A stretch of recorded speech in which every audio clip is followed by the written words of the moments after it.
Hi there, you're listening to Unnatural Selection, the show about newsy type stuff and things. My name is George. My name is Tom.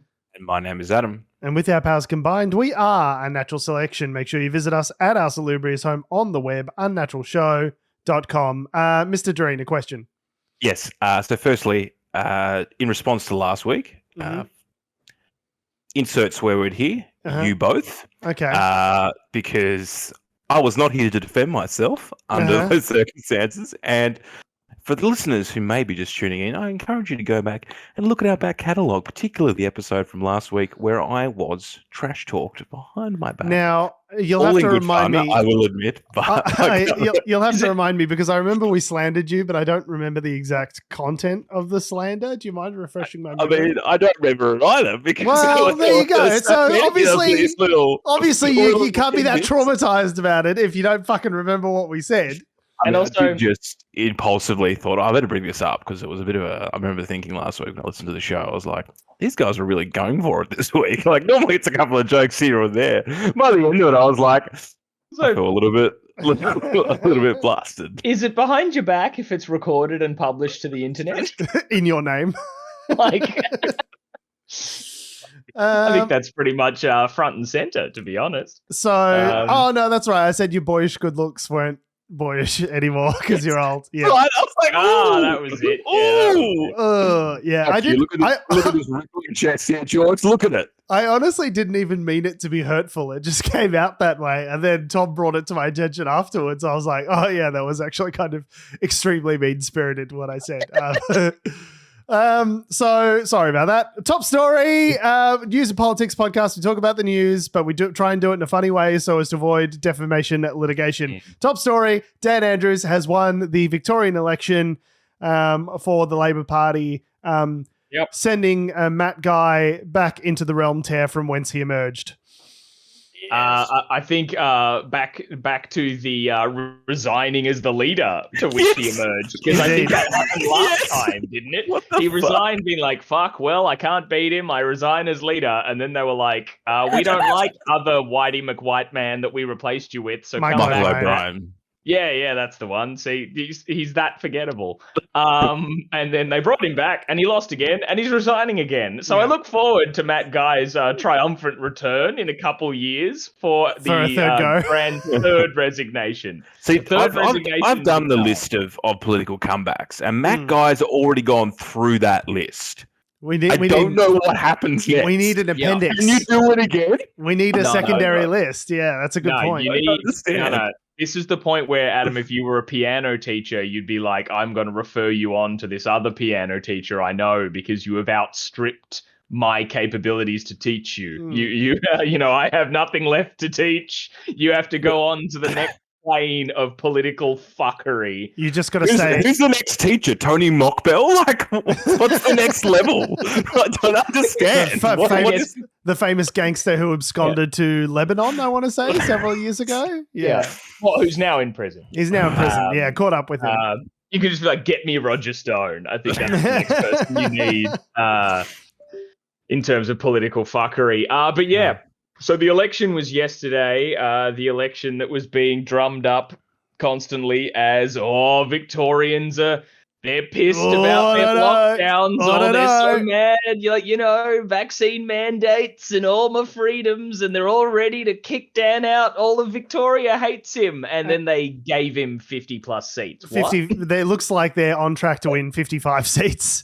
Only 40, was it 45 needed for the majority? Something like that. 45 to govern in their own right, which they have handily been, it's been called, obviously, because, they still do all the counting and all that, but all the projections from everyone's favorite nerd daddy, Anthony Green at the ABC, called it pretty early. Touch that screen, Anthony. Touch it. It was just amazing. It was just amazing to see. There was so much...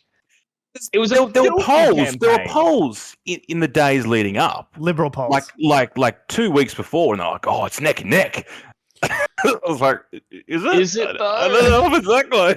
It's like 2 weeks ago you were saying it's going to be a blowout. So yeah. I don't know who does these polls. I was discussing today with a friend at a family get together, and I said, like what do they do with these polls? Like, I know if someone rings me I don't know the number, I don't pick up. Yeah. So if someone cold calls me and they're the one, and you're picking it up, like what kind of person are you who voluntarily? What kind of psychopath are you polling that answers unknown numbers, like an unknown, just random number that doesn't leave I'll give you voicemail. all of my opinions. You know what I mean? Like the people answering these polls are already like a loaded subset of the population.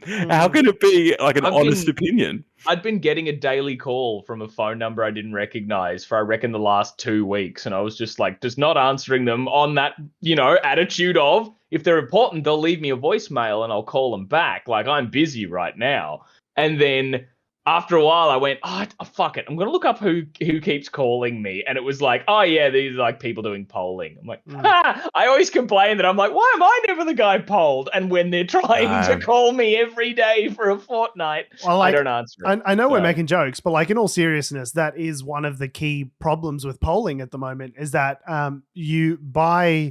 it's not taking into account millennials who don't ever want to have a conversation on the phone if it's possibly avoidable. So, by nature of the fact...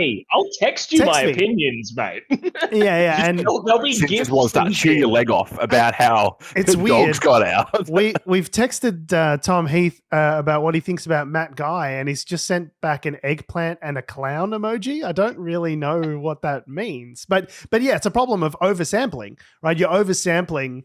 By definition, it's a self-selecting process. People who choose to respond to polls and be part of that process. So by nature, by virtue of the fact that you're only attracting people who want to participate, you're oversampling boomers and other people who actually use landlines and answer their phones and things like that. The language that well, perhaps, or you know what I mean? Like, and generally, like the plurality of the polls, this is something I've seen a lot of places like 538 doing over in the United States, like they're recently with the midterms, is they get the plurality of the different polling and then they sort of do an average based on that, which is generally more indicative of where the electorate is actually at. But yeah, I mean, the Labor Party lost one seat in Nepean, and they've picked up 2 new seats. So this is their third term of government, a historic third term of government, which as far as I'm aware, hasn't been done before in a Victorian premiership election. A state, or it hasn't been since Jeff Kennedy? It's been done, but there've been a few. I guess as we might mention about Dan Andrews and statues later, there are already some statues. Yeah, around. There are a couple of people that have done it. It may not be the first time, but it's historic. It's very unusual for any sitting government to win a third term. Like a third term of government is historically, notoriously very hard for anyone to pull off. Years by the time, like unless Jimmy Ingham doesn't hang up the boots and handball it to someone else halfway through, which is a possible exit strategy if he wants to do the right thing by the party. Yeah, that's a possibility. I mean, 12 years, it's crazy. This morning on Insiders, he was saying, he fully intends to sort of serve out the full 4 years. But I mean, as you say, traditionally the concept is, say that, especially at federal level, it's like you're meant to sort of handball it. But I think that the thing that I think is like there is a swing, right? So like in terms of, I've got looking at some stuff here from a website called thetallyroom.com.au. So the article is called The Morning After, and they must look at elections and this kind of thing. But they've said that Labor gained a swing in 16 seats, and the coalition did in 15.9. So the average swing was 2.8 to the coalition, while the median was 2.6. So while there was, there was a bit of a swing towards the LNP, sort of broadly speaking, but it happened in seats that were all safe seats. So if you're, you might have a swing, and this is compared to the Dan-slide election of 2018. So of course there's going to be a swing against Labor. You're not going to have a landslide victory every time. So even if there is a couple of points swing against Labor in their primary vote, you still have preferences flowing from the Greens. You've also got the Liberals, they've got their sort of tenuous coalition with the Nationals here in Victoria. The Nationals picked up about 3 seats as of recording. So you've got that dynamic going on, and you've also got the Teal Independents, sort of coming in, from the other side. So the same dynamics that we saw playing out in the federal election were still at play. But even if you have a swing against Labor and you've got if it's against a seat where you've got 60-40 and there's a 5-point swing against you, you still won by 5 points. Still by win. So it doesn't matter. But here's the thing as well, that Labor, they got a swing towards them. The swing that they got were in key marginal seats. So they picked up Box Hill, Glen Waverley, Ringwood, and Ashwood, right? As for example. Yeah. So where they needed to win, they won. Did. And they didn't lose in all of the other places except for the Nepean. So, and Richmond. Richmond's a wild Richmond one. Went to Greens. So the Greens gained it. And it was a huge swing, like 12.8 or something. Just shy 13%, like 12.9 or whatever. So, it's interesting. I think the swings are particularly interesting, just seeing that, while Labor still won, you can see that in a lot of seats that they won, there was a swing to the Libs, but also that there are seats where it was like a Labor safe seat and there was a huge swing still towards like the Greens. Like the Greens might not have picked them all up. But and I do love to see, even though this means like some of the, the good independents didn't get anything, the other tally being at 0 makes me very happy because it means none of the crazy psychopaths got shit. Yeah, well, I think that's an interesting dynamic as well, is that clearly through this election cycle, the Liberals have been courting the dangerous racist fuckhead vote. And what's happened is that they're sort of split. You've got your freedom parties, you've got your Liberals, you've got your Nationals, you've also got like various other independents running there. So I think the effect of that is that if you're a racist, you didn't know who to vote for. there's too many options. They split the racist shithead vote.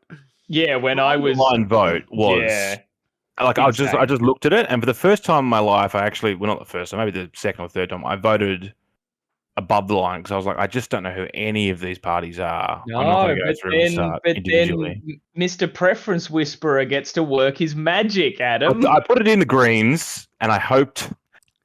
Labour, Andrews. Actually, this is a good. Or you go, Tom, first. I voted below the line, but I did not number every single box. Yeah, you can I think go I got to 1 about to 5. 29. Oh, wow. I think that's a good effort. I went down to 20. I essentially categorized them until I was like, I'm not comfortable writing a number in any of these boxes because they all feel a bit fashy. Yeah. I was like, because, there are parties where I was like, I don't 100% agree with you, but like, all right, I'll put you down in there just so as it's recorded for you and doesn't automatically go to someone who's like a wild party. But as soon as I was like, sounds racist, probably Nazis, definitely One Nazis. Nation, all these, One Nation, Family First, Freedom Party. I'm not even comfortable. Angry Victorians. A really large, I don't even know what you're angry about. I'm just going to skip that. I wasn't comfortable writing even like a really large preference number against them. Like, nope, I'm done. It's funny because, like, you go like, I don't know, 15 years ago, 20 years ago, and you'd go, oh yeah, probably put shooters and fishers last because they seem like the motoring enthusiasts. I would put last because they seem like the most ludicrous parties. Well, Ricky Mueller did a good job by all accounts. Like, he wasn't actually that bad. I'd rather them than One Nation. Like, all right, you want a dragway? Sure. Are you wanting to kick out all the brown people though? As long as you're not being racist, fuckheads. Hey, Tom, right. Brown people have cars too. Yeah, precisely. This is the thing: is you look at the lists now, and you go, "Fuck, I'm gonna put them as number 4 or 3," because like I don't know, there's just such a big bag of shit. Yeah, everyone else are Nazis. Now, interestingly, I just want to talk about that. So in the Legislative Council, which is the upper house in Victoria, so Labor did lose a bit of a majority in the upper house. So they've still got a majority, but it's not as big. So at this point, they're looking like 15 seats. I'd like to emphasize. Liberal, the Greens picked up 3. It's a third term in government. Like, this is very, very unusual that you have 2 terms of government, one through the pandemic where Dan Andrews specifically was the victim of a full tilt propaganda assault from the entire media apparatus sustained for a period of several years. And they won a third term in the majority in both houses. Like that's so fucking wild. crazy. Like, do we think it's... And that was with the Herald Sun literally saying the other day, they've like dropped all pretense of pretending to be a news organization, and they're like, vote for Guy, not Andrews. They're like, we've stopped pretending we're a news organization. We're just going to tell you who to vote for. It still didn't work. And that's why, do you think it's because, is it a thing of the propaganda apparatus doesn't work and people actually like him, or that the Vic Liberals are such absolute bellends who just drop every ball imaginable? The answer is yes. Yes to both. Yeah, yes to both. Yeah. It's just fucking amazing. But drinking the Liberal tears on Saturday was a lot of fun. I think I tweeted it out this morning. I was like, I'm not a big fan of the Labor Party, but I'm a big fan of watching the Libs lose. It was delicious. Yeah, I'm a big fan of Peta Credlin sitting there with her little sourpuss face on the live coverage, just being like, can't fucking believe that Dan Andrews has won again. And this leads to our next article. Dan Andrews has had to respond to Peta Credlin's claim that he only wanted to win a third term so he could be memorialised with a statue in Melbourne. So if you don't know, Victorian premiers who serve 3,000 days in office get a statue. Now, he's currently been, as of the 27th, Dan Andrews has been premier for 2,915 days. So it might be in 3.5 months he calls it quits and goes, gotcha, bitch. I wanted my statue. I'm probably convinced that if you go through such a thing as campaigning for a third term as premier in the current environment where the Murdoch media is sicking the press on you day after day, it's probably not because you want a statue. It's probably because you want the power to do good things. But Peta Credlin has been entitled to her. This is what she does. She's professionally wrong on Sky News. This is what she does.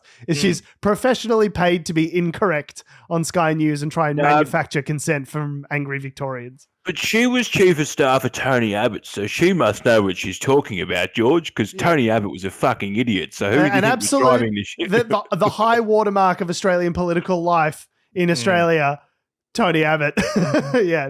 She's obviously a genius. The thing I've got, with the statue, because there's currently how many statues? Like 3 or 4, I think, sitting out. So basically, you get one out the front of Treasury Place. Place. Mm-hmm. Is it a bronze? What kind of statue are we talking about? Bronze, marble, bronze. How big a statue?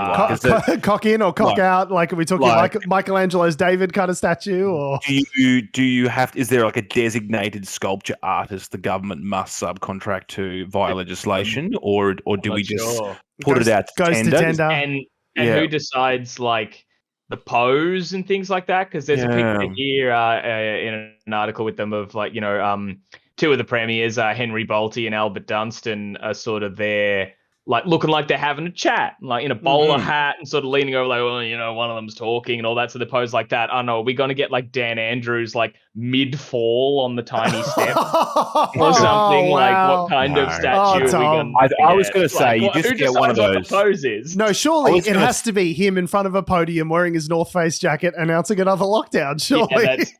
Yeah, that's true. Or holding a can of beer. Get on the beers. I think you could just have it with one of his ears as being just the ear by itself.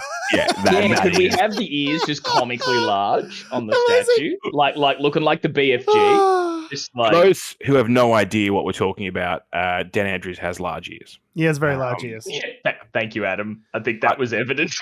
But arguably a reasonably good premier, but they do stick out. So part of the the things that they've promised for the election is they're going to reintroduce the State Electricity Commission. Obviously, there's been lots of concern in recent weeks and months of the electricity prices and, privatized companies overcharging and declaring record profits and things like that. So I'm yet to see the detail on that and what that's going to look like and how exactly that works. It's another metro rail loop thing. I'm like, I don't think they've really thought that announcement through. To buy back the assets and to pay out all the companies to change. I don't know how they're going to do that.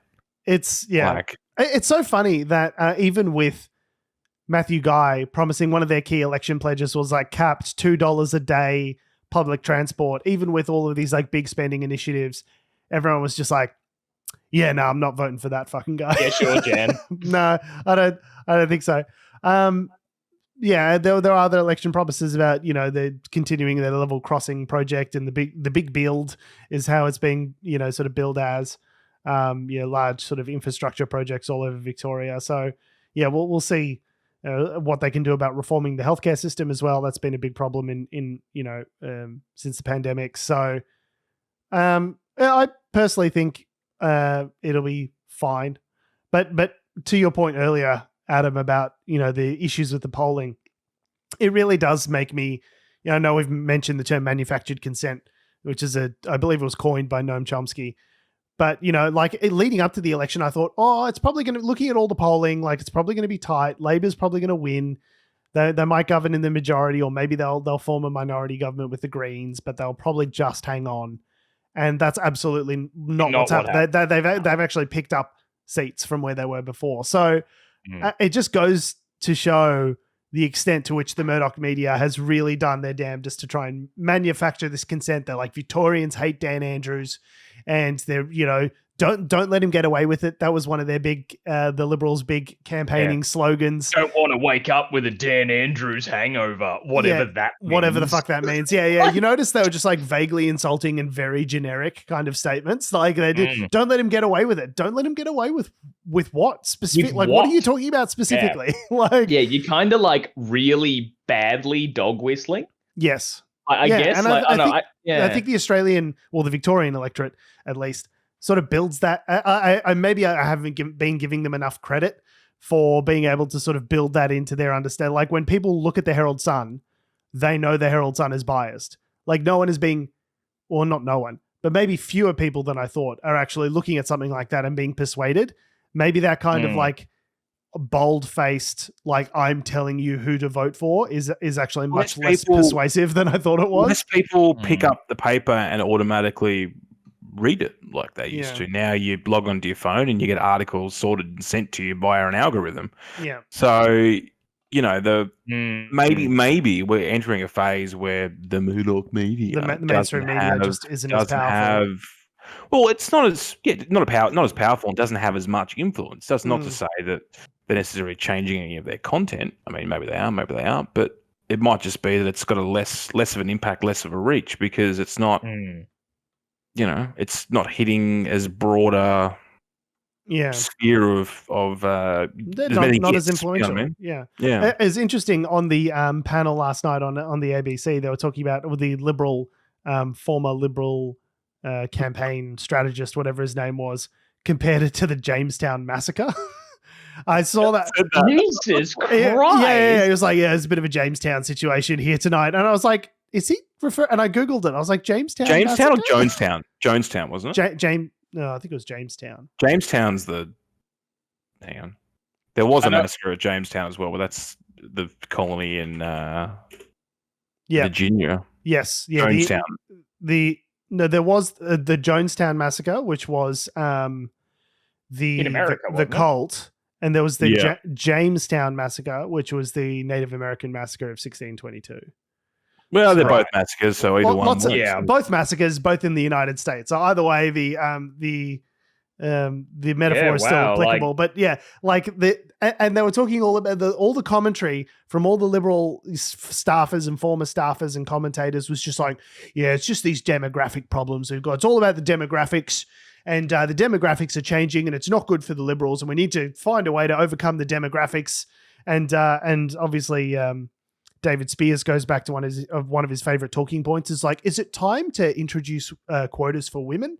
And one of them was like, yeah, maybe. And the other one was like, I'm in favor of women, but not quotas. And it's like, how? Like, at no point are we going to discuss the fact that the Victorian electorate saw your ideas, don't like them, didn't like them, don't like you, and so they're not going to vote for you. They're like, no, it's, you know what it is? It's too many young people. It's the demographics not working in our favor. It's these bloody demographics. That's so funny because, extrapolate that idea. What do you mean by like the demographics aren't working for us? It's like, all right, so a demographic of people would be like, it's I don't know, younger people, like 18 to 35 or whatever, or women, or people of color, or like People with brain cells. middle class, lower class, like students, whatever. Like you're looking at demographics, so it's like, oh, these demographics. People who don't like Nazis. It's like, yeah, they didn't. Because they didn't vote for you. The reason the demographic failed you is because they didn't vote for you. And they didn't vote for you because they don't like what you stand for. Yeah. You're right. They're so close. Extrapolate that idea. You're so close to getting it. The problem. It's almost as though, in order to get into power, we need to tell people and give them things that they like and don't do things that they don't like. We need to represent our electorate. There's this crazy idea where if you do things that right to you. If you do things that are popular, then people will like you. And they're like, no, it's too many young people. Yeah, hey, Paul. Yeah. Are we supposed to represent our electoral demographics? No, just the donors. The fuck you talking about, mate? Yeah, I thought so. Don't worry. It's a silly idea. But yeah. I think when they say demographics, I think it's much more like... What's the word I'm looking for? No, it's more... dog whistly. No, they're not talking about like groups of people. I think when they say we got the demographics wrong, I reckon the marketing firm or the public relations firm they hired to literally do the book where it goes, this is Sally and Paul.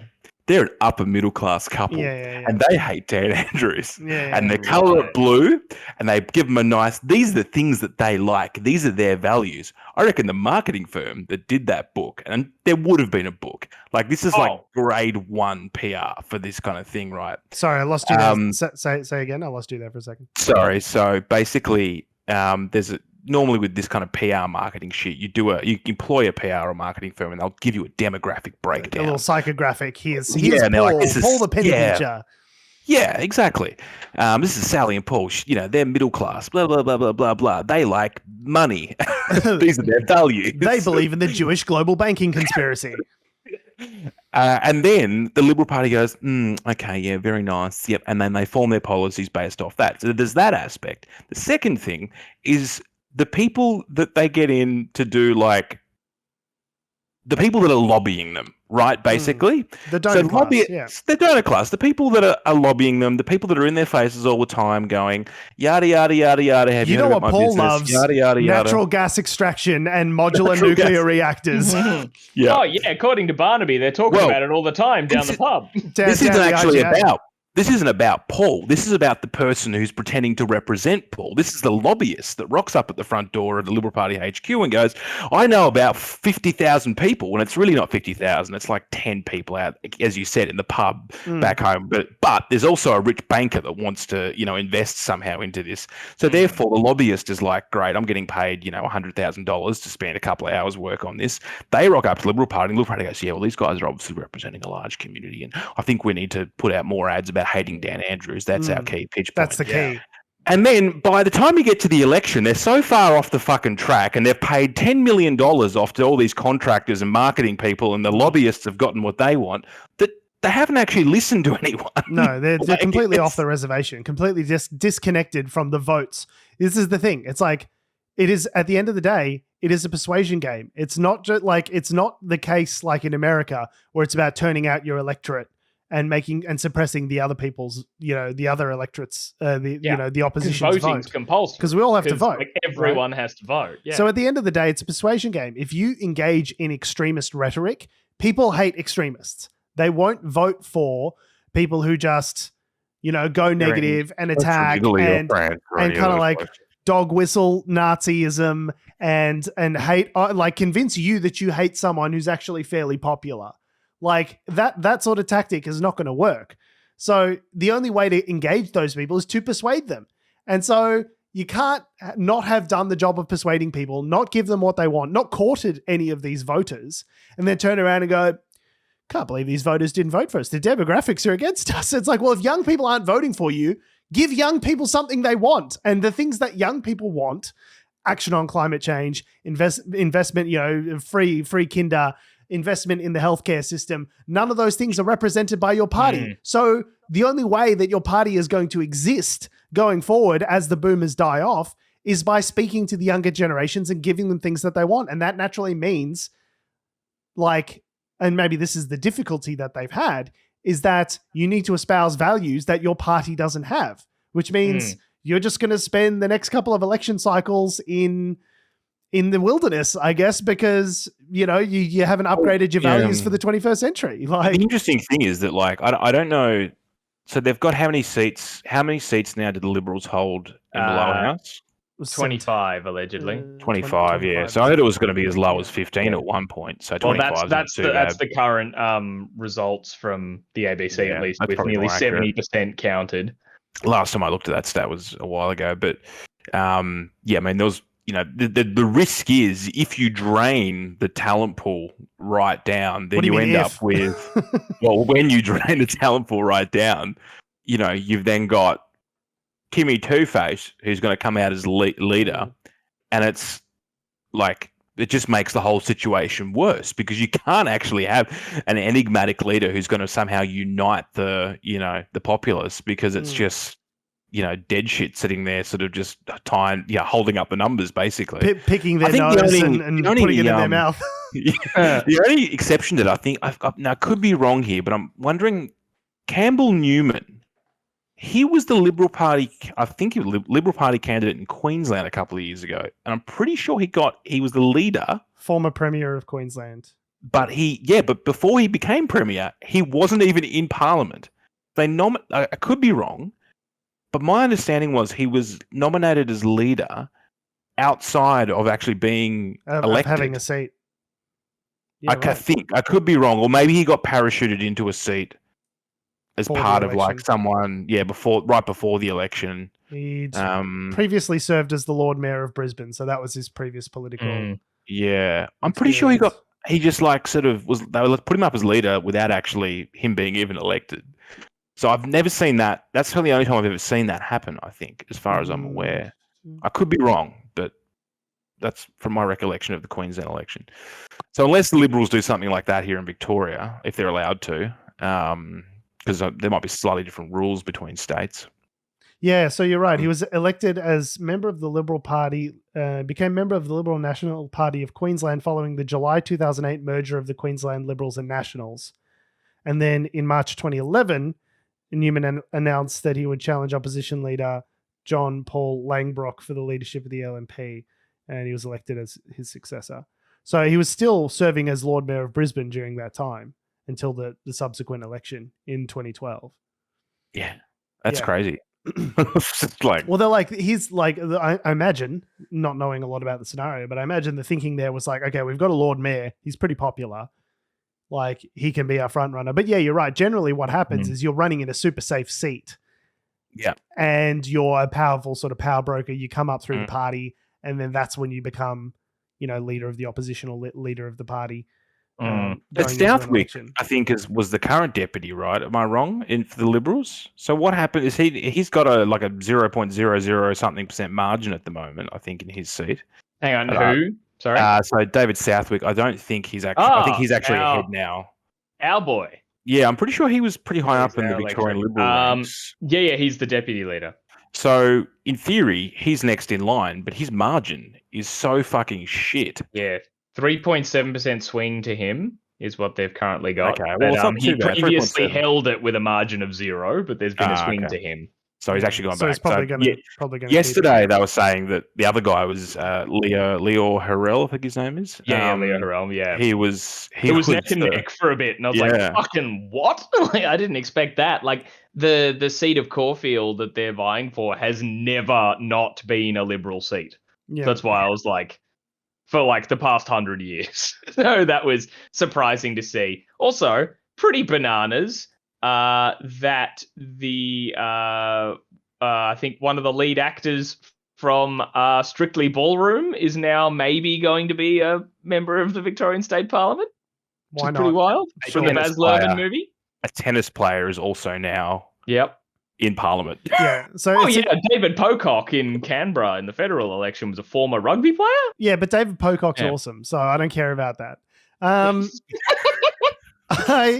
It is. Fair. I don't care if they used to be a sports person as long as they're not a fuckwit. So exactly. Power to you. Well, from all accounts, David Pocock helped to just get through this new industrial industrial relations legislation for Labor, and seem to have actually like tightened it up for more people's benefit before it goes through. So I'm happy with people doing who his job well. He's there was a great article from Batuta Advocate, satirical publication here in Australia, which said like Anthony Albanese frustrated that this newcomer David Pocock actually wants to read the legislation before passing it, sort of thing. Yeah. And they're like, fucking, we want to get off for Christmas. Like, Daddy's got to get some stags. Yeah, but it's I don't have a problem necessarily with outsiders coming in and playing a part in the process. As long as they're intelligent, as long as they're engaged in the process and they give a shit and represent their electorate, I think that's totally fine. I think there is an over-representation of the Campbell Newman-esque figure in Victoria. Well, that sort of came in from. I'm not sure if you're allowed to do it in Victoria. It could be just I'm a not Queensland sure. thing. But the point is like I'm okay with people coming in and being outsiders from the political system if they're representing the community's interest, right? Like Dr. Monique Ryan for the federal seat of Kooyong. No previous political experience, but she's a very qualified, doctor. She's the head of pediatrics or whatever. She's obviously very intelligent, very well spoken, very well versed on all the different issues. That's fine because clearly at the moment there's an overabundance in both state and federal houses of just like a shitload of lawyers. And I don't know if you guys know any lawyers. I do know some lawyers. Oh, a couple. There's a preponderance of a certain kind of wealthy elite people that become lawyers, people that have had advantageous backgrounds, have gone to study at elite universities. And I'm not saying that it necessarily calcifies your opinion in a certain direction completely, but like you do see a lot more of that kind of like centrist, elitist bias. Yeah, of course, there's a bias. I'd like to see more engineers, more farmers, more teachers, more doctors, more people that actually represent the community in which they reside and are meant to represent. I'd like to see some scientists, some real science expertise coming in and being brought to bear on legislative decision making beyond just like a bunch of people who went to Melbourne University and studied law in the same cohort and all know each other. You know what I mean? Like, yeah. Yeah. Oh, yeah. But I guess that means you won't belong ever on like the ABC's election coverage because, you have to ask questions like people are voting for people who aren't one of the two major parties. How have you fucked this up so badly, despite the fact that you're winning? I feel they did that both at the federal election earlier this year, and I've seen quotes that, like from this election as well, them grilling Labor people on like, oh, how can you learn from this? And it's like, we won. Yes, we won. Exactly. Like, what the fuck? Like, we won. This is literally happening with Josh Burns during the ABC coverage. And Josh Burns is there with who's the federal member. And he goes, and we've just elected this new guy here for the state member for Labor, and we're all really happy about it. And they're like, and what are your learnings, Josh? Because there's been a pretty big swing against Labor. Is this a rejection of the two major parties? How have you fucked up, Josh? How are you going to fix this? What are your learnings? And he's just kind of like, this is kind of a happy day because we won. And so again. we actually fucking smushed them, and we've actually picked up seats. So the learning is we're awesome, and like what are the learnings? The learning is we're number one. We fucking crushed it. We learned, we crushed it. Yeah, we listened, we learned, and we crushed it. The quiet Australians have spoken. In this case, quiet Victorians, they're called now. Quiet Victorians. Turns out the quiet Victorians that were very fucking quiet this election cycle, almost silent. Yeah, mainly because they just didn't want to play the no, we're not going to be dragged down to the level of the Nazi marches, like yelling matches. No, but I want to move this little puppy along. But do you know who isn't quiet? As Jordan Shanks, otherwise known as Friendlyjordies. No, if there's one thing you can say about that man, and there are many things you can say about Jordan Shanks, he's not quiet. Not quiet. Funny? He's certainly not quiet. Controversial? Yes. The interesting thing, because Jordan Shanks is a YouTube, I would call him a YouTube personality. He frames himself as a journalist, and some of the work he does has journalistic merit. Integrity. Yeah. a lot of what he does is copy and paste other news sources to then, like what we do, to form an opinion. Yeah, I think yes, he definitely has conducted his own sort of investigations and things, but for the most part, he is taking public reporting and public information and weaving it into a narrative for, from a political perspective, but also with realizing like we do. Comedic intent, right? He's just obviously much better at it because he's got millions of followers and we do not. Yep. So a lot of the commentary around he has him a lot more lawsuits thrown at him than we have. Yes. So you know what? I'll take it. For which I'm glad. It.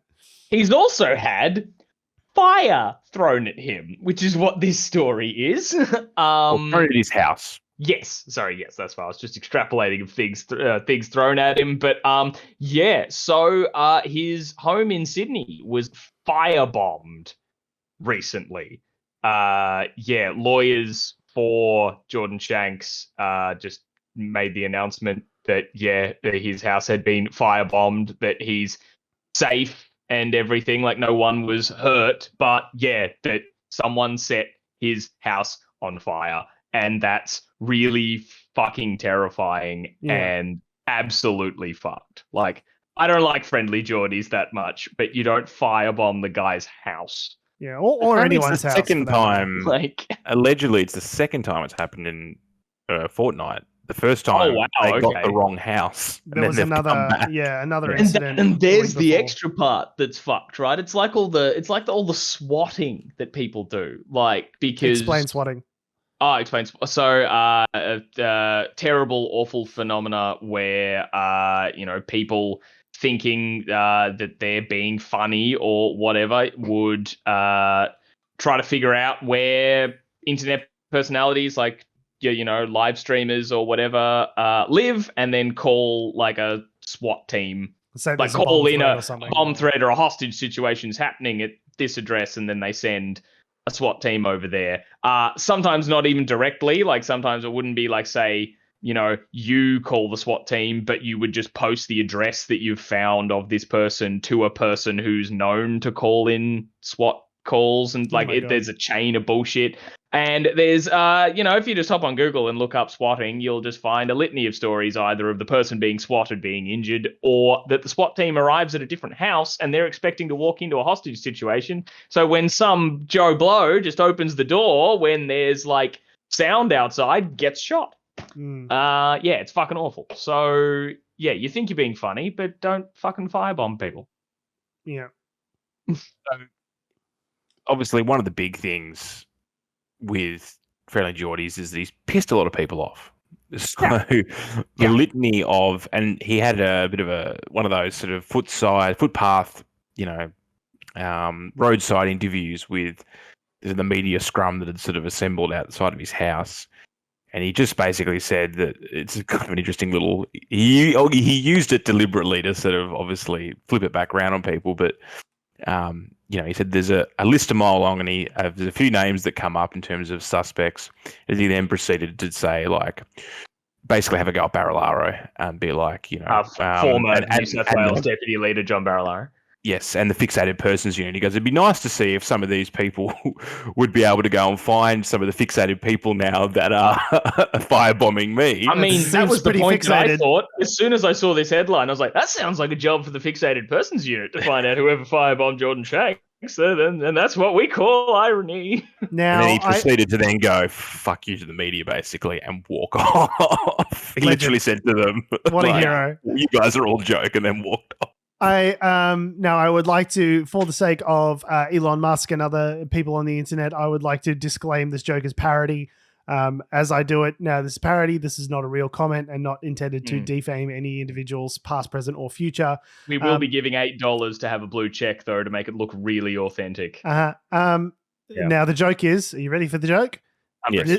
This is why John Barilaro wanted the job in New York City, is so that he would have an alibi for firebombing Friendlyjordies' house. Now, again, that was a joke. The joke has ended. That is the joke has been finalized. I would like to clarify that is a joke for parody and entertainment purposes, and not a reflection of the views of Unnatural Selection or its participants. Would you say that the joke? There's also a joke in the fact that you made a joke about making a joke in that. Fuck. See, yeah, man, all that legal clarification before and after just absolutely ruined the joke. You know what? I think I'm on Elon's side. Comedy needs to be legal again. But you know what? I get it. Free speech, slurs all round. You know, if it means that George can't make a good he needs to have an alibi joke. Yeah, 500% usage of the N-word. Let's go. Yeah, I've actually, well, since Again, I'd like to clarify that is a joke. That is a joke for comedic purposes.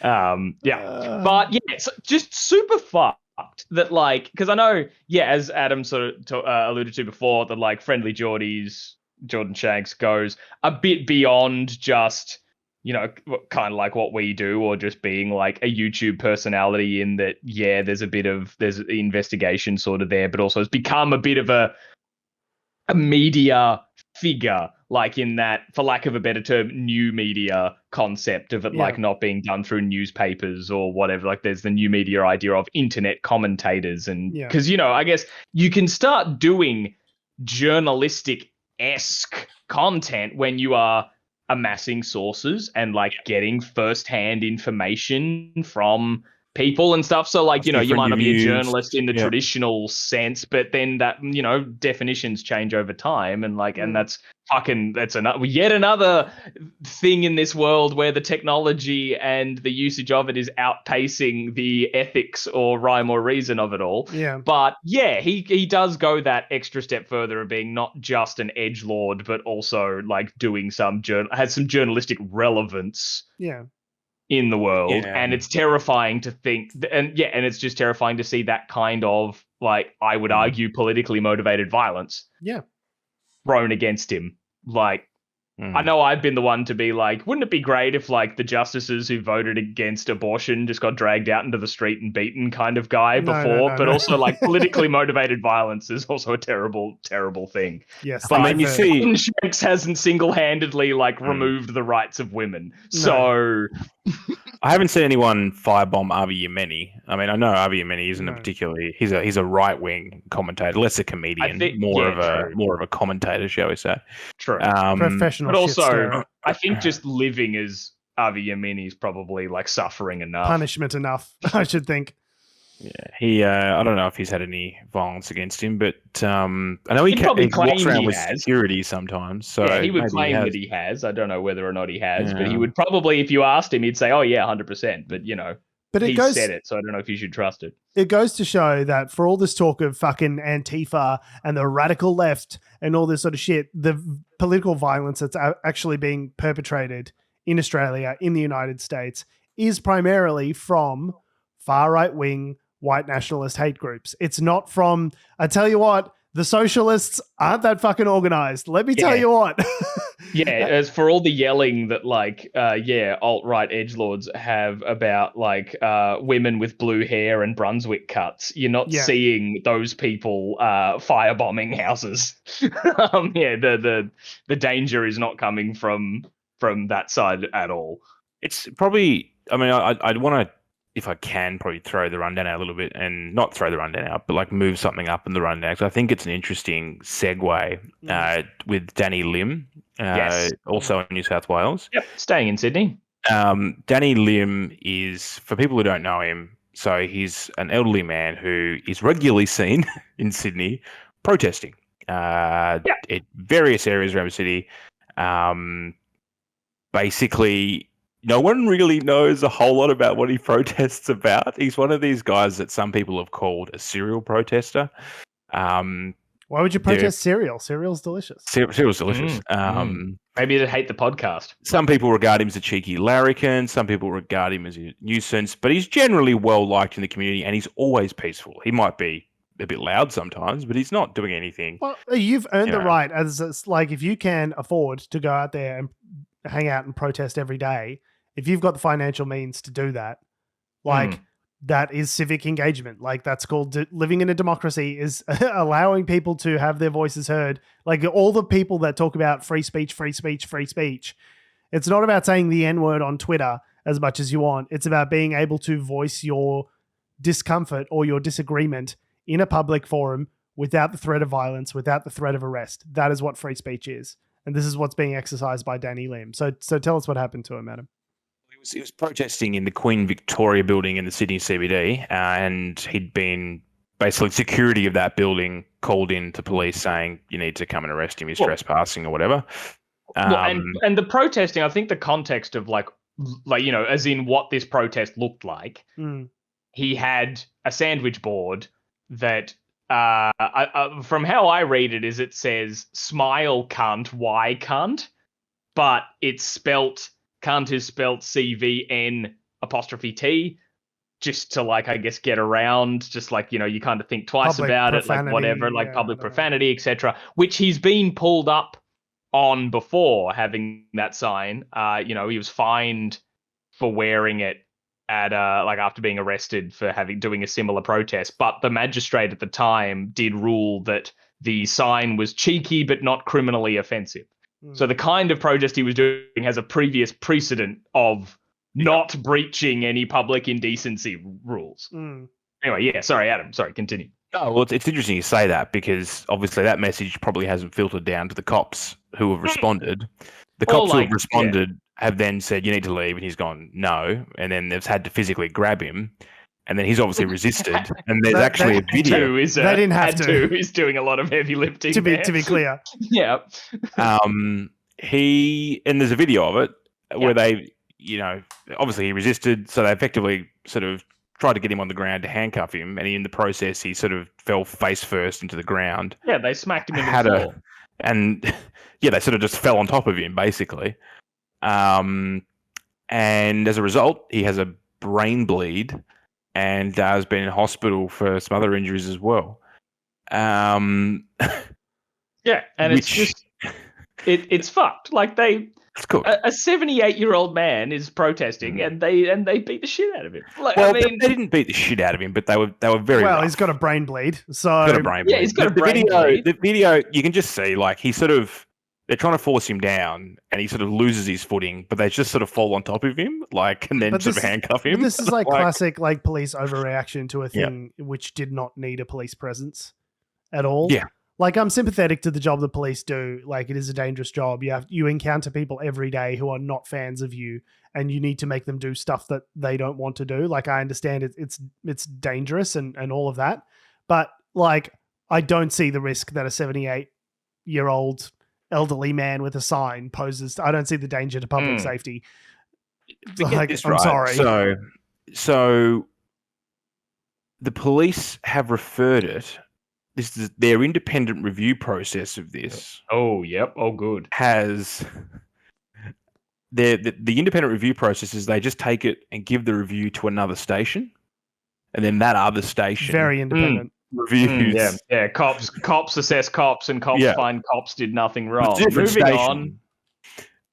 Anyway, so they're going to review it. Other stations don't know each other. No, it's not like they know who each other are. No. The New South Wales Greens police spokesperson Sue Higginson has described it as a backflip because initially they weren't going to do anything. But anyway, yeah, it's kind of weird that they've got police investigating police, I guess. Oh, I don't know. I am sort of. It doesn't look like they were trying to like deliberately. Yeah, but why was force being applied at all? Is my question. Well, the thing is, like, if you're trespassing, like, how else are they going to get you from the property if you don't move? Okay, but like, I don't know. It's not like he's in someone's yard taking a shit. Like, you know what I mean? Like, I think the term the whole idea of trespass, as a legal instrument, is essentially a way of people in power moving off people that they find disagreeable. Yeah, like 100%. The whole idea of it is kind of slightly broken. It's got nothing to do with him trespassing in your neighbor's backyard and maybe he's going to steal something and he's somewhere where he doesn't belong. Like, this is in a public, it's a building in the middle of the city. It's not like he's in your office. Not a public square, like it is. It's a building. That I get it, but again, you come back to the point of like, what's the danger? What's the harm in someone being in a building in the middle of the CBD protesting? Like, what's the harm that's caused by that?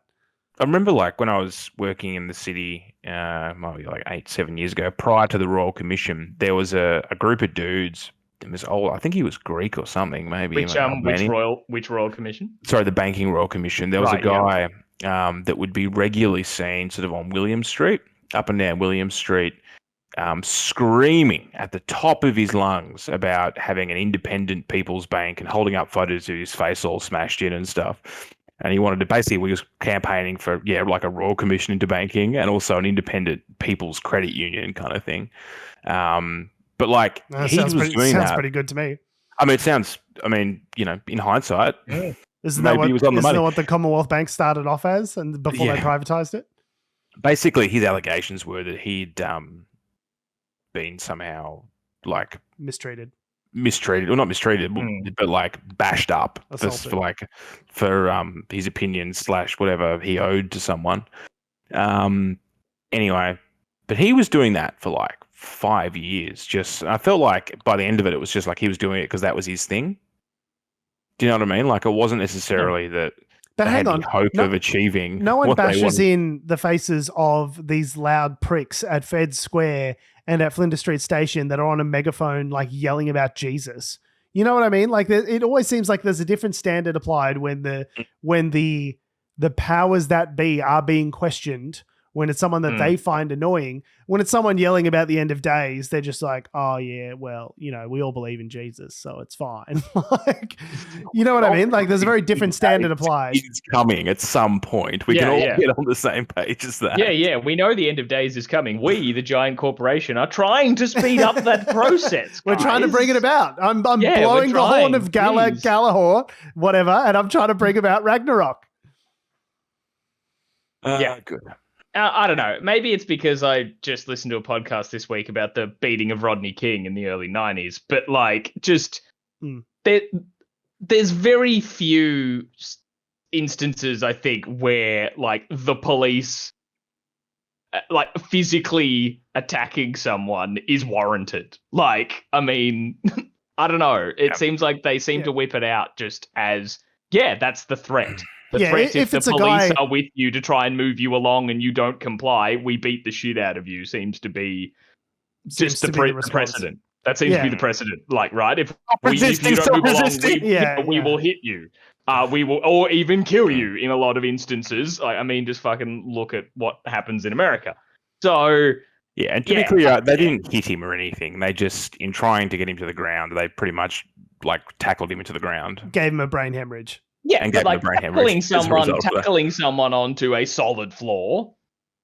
I mean, the floor hit him in the head rather than a fist. But I like they probably should have done that differently. Yeah, this is why that's much of a muchness. But this is why the application of force is such a contentious idea. Is because things can happen when you start applying force to someone. When you start physically manhandling someone and moving their body around. Like we saw that video during the Black Lives Matter protests. A similar thing was just like a 78-year-old, I think the guy was also 78. Yeah, that's right. And I think it was in Pennsylvania or something, where they just kind of shoved him, they pushed him back, he tripped, and then bang, and hit his head on the concrete, and he's like bleeding out right there on the concrete just because some all they did all they did was shove him. They pushed him. Like, they didn't grab him and throw him. They pushed him, and but he cracked the back of his head on concrete. It's dangerous to apply force, and so when it's done, it needs to be done extremely judiciously because things go wrong. The whole point of the government having a monopoly on force is that they are the ones that we've elected.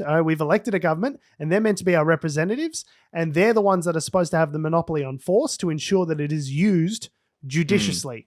Okay? Because the whole point is you can't have a society like ancient Rome where everyone's just walking around with daggers and shit, trying to prevent that. That's we've been talking about fascists a lot. That's where the idea of the word fascism comes from groups of marauding gangs that had fascia, which are basically like sticks bound together with an axe on the head of them. And they would basically just like secret police going around and enforcing whatever the fuck the Republic of Rome wanted to do at any given time. I did not know that. So the whole point... George, I learned something on this show. I learned something. It's taken us 12 years, but I learned something. Like the whole point of having a police force and having these people that are represented and paid by the community to exercise that force, the presumption underlying that is that they use it sensibly. They use it judiciously for the common good. You don't just go pushing over 78-year-old guys and whoopsie, someone's got a brain hemorrhage. That's not the point of them, is what I'm saying. Yeah. Definitely. Yeah. It's a good point. Protect and serve. Where's the protect? Protect first. Protect and serve. And they're hardly serving. I mean, look at those outfits. What? Yeah, New South Wales Police. That was a joke for like any queer person who listens to this show, like anyone who watches Drag Race. I thought you were just saying that they were literally yeah. unfashionable, and I was like, New South Wales Police uniforms are a bit yuck, to be fair, like compared to the rest of the country. So then they're not serving. I might be completely butchering the nomenclature, but my partner loves Drag Race, and so I'm exposed to a lot of this sort of stuff. I guess I'm kind of getting into it as well now. She's got me. You've been hooked. And it's now on record, now that I said that shit, because I keep denying it whenever she brings it up. But I always have an opinion on who the best queen is, and, Well, Tom, it's been nice knowing you, but I can't relate to your pop culture references anymore. I can't. No, I think it's good. You were able to relate to them anyway. They were The Simpsons, which you haven't watched. Yeah, it's a good point. Like, we're on different pages anyway. I think as three, mostly straight white guys on a podcast, I think we need a little bit of, sort of a little bit of that kind of diversity on the podcast. So, because we're not going to hire we don't know, we do this for free. But this is it. This is all the representation you're going to get. It's three white guys. So we got to mix it up a bit. George, I'm sure if you want to do an episode discussing the ins and outs of what's currently going on Drag Race, Alice would be more than happy to come on. So if you need that voice in the room, I probably need to watch about 3 or 4 seasons of it. I've literally you talking about Drag Race is the only contact I have with Drag Race. So I really would need to do my research is what I'm saying. It's one of those ones where you need to go back and watch season 1 to really grasp how the show started and where it's come from. Or is it like you could just pick up a Drag Race, say season 6.5 and jump right in? See, Alice has often said to me to be like, Tom, we should watch season 8. Like they're up to 14 or something now, whatever, for the US one. But we'd be like, no, we should go back to season 8 because I don't know, like Bob the Drag Queen, hero. And I was like, watching old seasons of a reality show doesn't seem right. It's the fact that it's current. I still haven't finished The Sopranos. Matters, right? I've got so much stuff that I need to watch. I just finished playing God of War Ragnarok. I've got Elden Ring. I haven't even touched Elden Ring. Like, there's so many things that I need to get to before I'm doing Drag Race reruns. You know what I mean? So no, I don't do the reruns. Just when the corner shop and buy the milk as well. So make sure you put that on your list. No, just whenever she puts it on, I'm like, yeah, all right, I'll watch, and I'll be like, that outfit's hideous. That's just my gut take. And is like, what? No, I love it. Do you agree on the taste? Interesting reasons. She'll actually list all these interesting, fashion-related reasons or, why things work or not. And I'm like, no, I'm just going with my gut feeling, and I hate that. Or I'm like, yeah, that's cool. And just back and forth. Do you ever come... Is there ever I've really derailed this with Drag Race chat. I'm really curious. The Venn diagram. Venn diagram. Is there a Venn diagram of where you guys meet in the middle? 100%. Sometimes an outfit comes out and I'm like, wow, that's dope. And Alice is like, yeah, that's fantastic. And we're like, yeah, cool. That's awesome and perfect. But usually every season I like to highlight as, it's all the drag queens versus the good one, which is the one that's my favorite. It's everyone versus the good one. And I'd say maybe 8 times out of 10, the good one wins the whole season. So I usually have a good pick. You heard it here first, guys. I'm like the octopus that picks the World Cup, but for Drag Race. No, I really derailed this episode. I'm sorry. You did. No, Tom, you did exactly what you're here to do. We're like, Tom, you don't know dick fuck about shit, so you need to just talk about whatever and get us on a tangent. No, tell me about the ALP swing and Morty Alec. That's not why you're here. We know that's not why you're here, Tom. Oh, no. Speaking of politics, Liberal Stuart Robert has been accused of helping lobbyists while on the government backbench. And there was an interesting episode of Q&A this week recently where he sort of denied doing the thing that he did, which is, so essentially Stuart Robert had Cabinet Minister Bill Shorten has ordered an urgent investigation into government contracts secured by a lobbying firm that allegedly has close links to former Coalition Minister Stuart Robert while using parliamentary privilege to warn against corruption.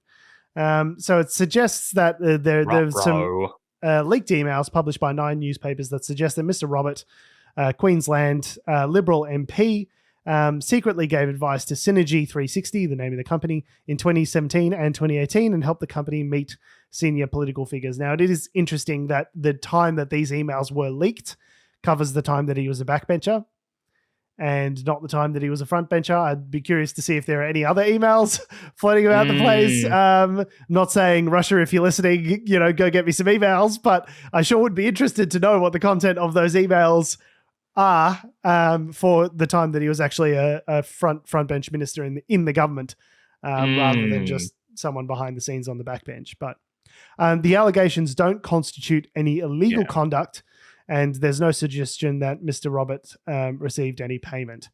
I would argue, though, this would happen all the time. All the time. Well, that's basically what he said in Q&A. It's like, I talk to a bunch of people and I represent their interest in Parliament. It's like, yes. Yeah. No, I understand, Stuart. But when the people you speak to are lobbyists who are paid to be there on behalf of multinational firms who are advancing a corporate interest, that might not be what you're there to do in government. Your job is to represent the people who voted for you at the ballot box and represent their interests. Yeah.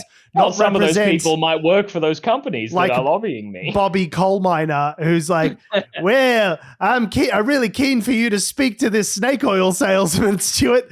Why don't you give him it's just like that character from Aaron Eckhart's character in Thank You for Smoking.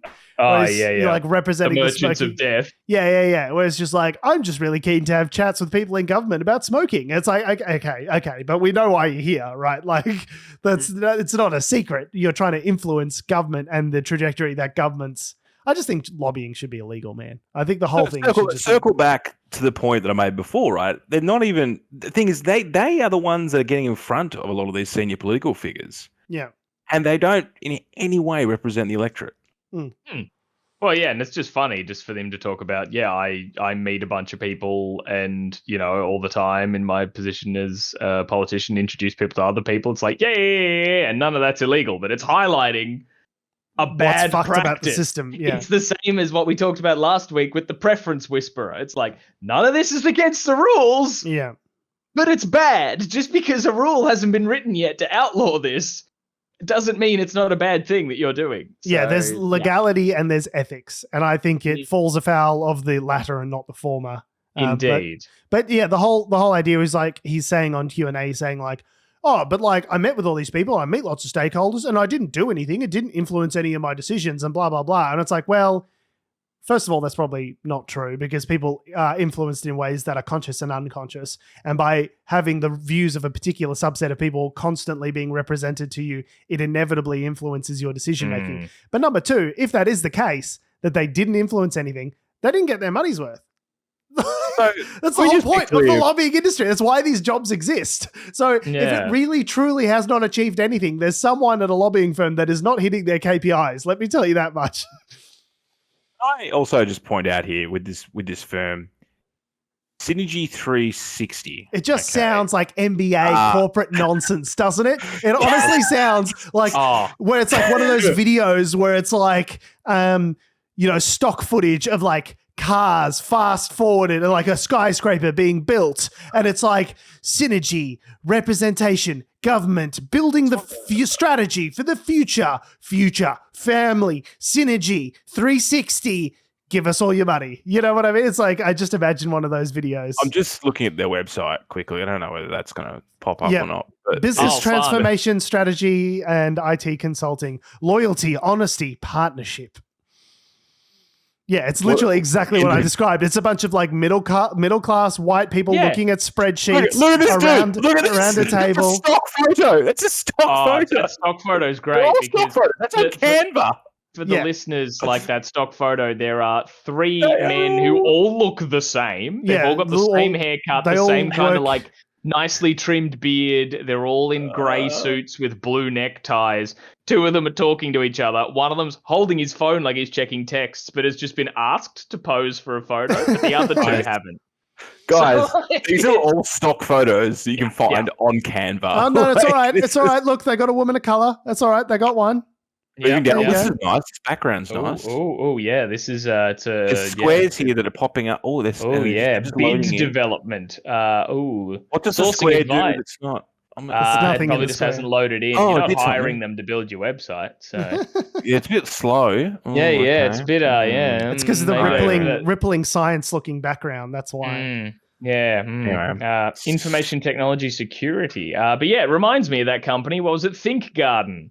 That the Canberra Institute of Technology was being dragged over the coals for giving them near like $8.5 million for advice on complexity and systems thinking, or like, whatever the fuck, like all the kind of just bullshit that copywriters have to just, you've been hired to write like 3 paragraphs about what this company does, and you just say, oh yeah, synergy, corporate loyalty, brand culture.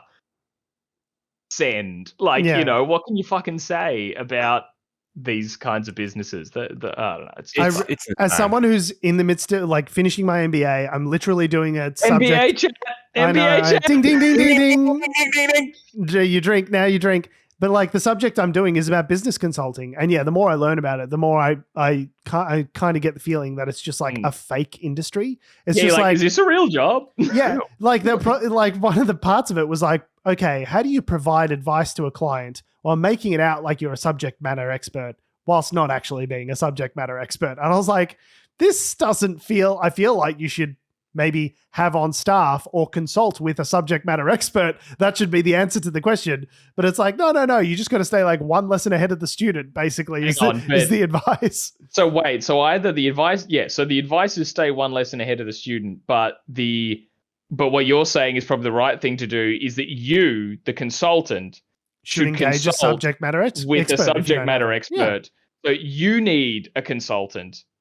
So the consultant needs to consult with a different consultant in order to consult the person who hired you. And all of those hours are billable, by the way. Yeah, not to go all Office Space on this situation, but why can't the customer go direct to the subject matter expert? What do they need you for, George? Exactly right. No reason. Yeah, it's an industry that's very broken, and previously, since being elected in May, the federal Labor government has made a point of sort of singling out consultants and wasted spend on consultants as a key area for sort of tidying up financially. But yeah, you see how very deeply these industries are embedded with government to the extent that some governments have talked about government, there are industries in developing companies where these large consultancies go around and like provide advice, but they've got their hooks so deeply into these governments that they're actually like steering policy from in a way that like advantages them and their business globally. And I was like, oh, that seems really not good. That seems very dangerous for democracy, is having a bunch of multinational conglomerates dictating world government policy. That seems like that's the thing that should be reined in. For any Australian listeners, check out Utopia if you haven't. It's literally this in a bucket, and it's hilarious. So go watch it. Hilarious in the kind of terrifying way that satire often is. I do want to also clarify the people that Mr. Robert introduced Synergy 362 were overseas officials and businessmen who he met as an MP. So he's leveraging the contacts he had. You're using your influence as a member of government to benefit people financially, which I understand is not a crime, but it is what I think of when someone says the word corruption to me. So that's this one man's humble opinion is like, whilst it certainly doesn't violate the letter of the law, but it takes a big, hot, steamy dump all over the spirit of it. Like, it doesn't it violates the spirit of the game, but not the actual rules. Yes. Speaking of violating the spirit of the game, a report came out about Scott Morrison's secret ministries, and they are, in fact, not above board, but Not illegal. So yeah, it's one of those, I'll allow this, but this better be going somewhere, councillor, was the attitude. So essentially, who could have called it except for three guys on a podcast 6 months ago when the story broke. But yeah, it turns out TLDR, it's not illegal, but it is immoral. And not illegal, but we're not happy that you did it. So now the Labor government's proposing changes to the legislation, which would say, and I can't believe I have to say this. Just imagine Anthony Albanese just being like, okay, just let me get this straight. So I need to make a law that says you can't secretly, secretly take over the government. You can't secretly take over the government. I need to write that down and put that in the big book. Is that what you're saying? And they're like, yeah, apparently it's not on the books. It's just like, when I grew up in Merrickville, and they're like, oh, Anthony, we know, mate. Like, you grew up in public housing. Yeah. I understand. But You totally would do that. we do actually have to write it down. It's like the reason that the silica packets that come in a box of shoes say do not eat on them, because obviously it's someone at some point tried to eat them, and they're like, I guess we better write it down for Bob, Yeah, you see, Marge, because of me, they have a sign. Yeah, yeah, exactly. So you do it. I mean, I just dropped my microphone. I'm all good. Yeah. Good. Good. So, I mean, The microphone's attached to your head. The cord. Sorry. that goes with Anyway. it. Anyway. Yeah. All right. Cool. The terrible radio. So let's just keep going. So yeah, the inquiry returned that verdict, and they're proposing some legislations to amend it. But it's just one of those things. It's like norms. Like this is the whole thing with the Trump administration. It's like there are a bunch of norms that got violated, but they never thought that they had to write down that you need to accept the transfer of power. And so like they just kind of assumed that anyone who was participating in government in good faith would just kind of acknowledge that that's how it works. When we set up the system, we were all operating on the assumption that that people aren't insane. Yeah. But then someone like Trump comes along. That the electorate wouldn't be so callous and venal as to elect someone who would clearly deviate from these moral guidelines, but they didn't count on Donald Trump or Donald Scott Morrison. or the Republican Party 200 years later. Yeah. So, God damn it, Scotty. Like, for fuck's sake. It's just, and I know people have been calling for him to resign from his little backbench position. Yes, and I'm just like, well, obviously. Yeah, obviously, but at the same time, I'm just like, why now? Why not 4 years ago? Yeah. Like, it's just, I know it's because we only learned about it now. It's sort of the thing of like, yes, he should resign. He didn't have shame then. What makes you going to think he's going to have shame now? Yeah. It's one of those, like, it's purely a moral victory resignation rather than it actually having a net benefit. It's just like, yep, he's gone, but he's not really doing anything anyway. He's just waiting for his next six-figure consulting job with Synergy 360 or whomever the fuck to What's to interesting move on, is that right? when he, like, I don't know whether his Prime Minister pension starts now or when he leaves Parliament. That's another interesting thing. Because technically, I don't think I don't know, it would actually. kick in until he leaves, surely. I would have Yeah, thought I so, guess because you'd be getting your backbencher salary. You're getting your wage, yeah. Yeah. Maybe that's why so many of them try to stay on as just backbenchers. They're like, you mean I get a backbencher salary plus the Prime Minister pension? Maybe. I know there is perks and like free travel and other kinds of, you get an allowance for fucking postage and like as a former Prime Minister. So yeah, obviously there are perks to do it, but I mean, if you're doing it for the money, there's postage. I don't know, things like that, where it's like you What get the staff, fuck are you spending?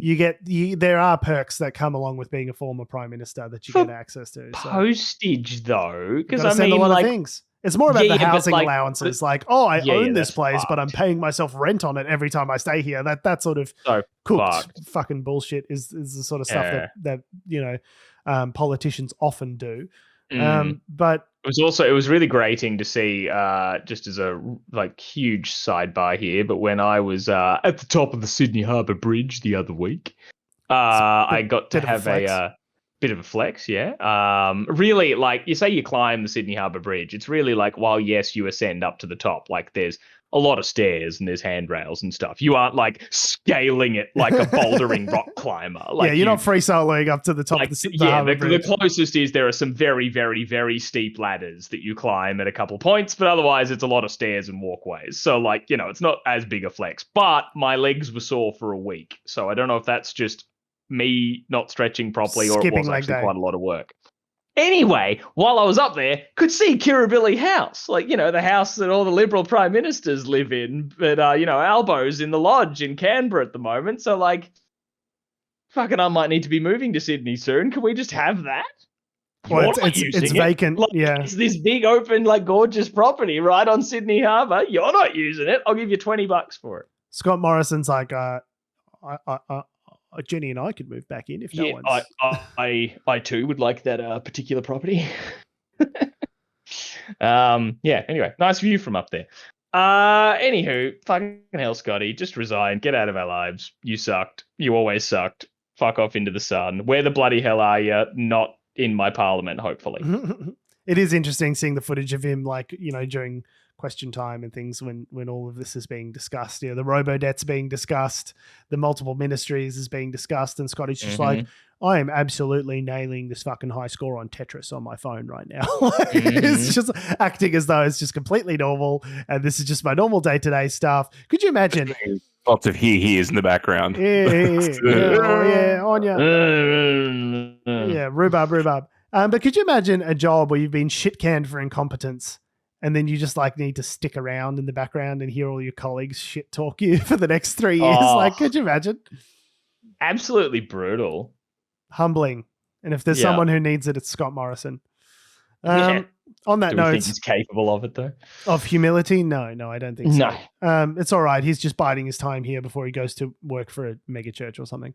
On that note, we have been, we are, and we always will be Unnatural Selection. Make sure you visit us at our salubrious home on the web, unnaturalshow.com. Make sure you visit us on all the bullshit social medias that have, do, or ever will exist at our handle, Unnatural Show. That's Facebook, Twitter, YouTube, Instagram, and motherfucking TikTok. Make sure you follow me on Instagram and Twitter at George Tsipos. You can follow me on Twitter at Tom D. Heath. You can follow me on Instagram at AC Doreen. And you can follow us all down to Kirribilli House, where we'll be having a little sticky beak, seeing if there's any room for squatters, because I understand that Sydney's rental market is exorbitant at the best of times, and any vacant property really is a win. Yep. Yeah, it's absolutely fucked.